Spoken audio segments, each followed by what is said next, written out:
Our bodies are amazing.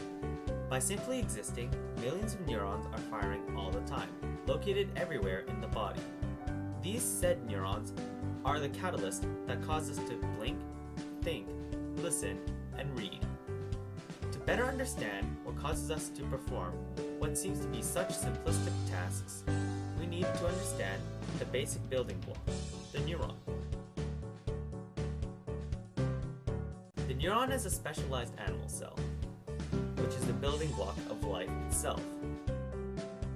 The neuron contains the typical organelles of a cell, such as the nucleus, which contains DNA, the Golgi apparatus, which synthesizes proteins, and the endoplasmic reticulum, which acts as a transport system through the cell.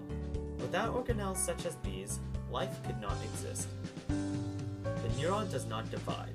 Essentially, the neuron is an animal cell with an axon, in which the animal cell is called the soma.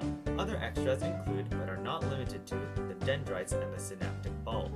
There are three major types of neurons. Multipolar, which is the common neuron that is usually found in the central nervous system. Bipolar, which are relatively rare sensory neurons, and unipolar neurons, which are sensory nerves in the spinal cord and the brain.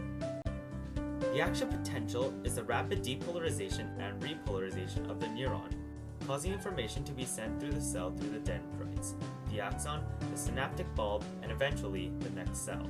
At resting potential, that is when the cell is prepared to fire, a large amount of positively charged sodium ions stay outside the axon, and a lesser amount of positively charged potassium ions are located inside. 3:2 ratio of exchange occurs.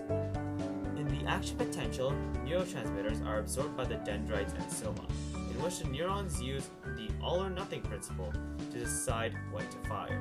The decision-making factor is the fact that some neurotransmitters will excite the action potential, while some will inhibit the action potential, like income and expenses. The neuron will only fire if it hits its threshold. During the action potential, the gates regulating the exchange open, flooding the axon with sodium and then quickly pumping it back out, sending the neurotransmitters through the axon.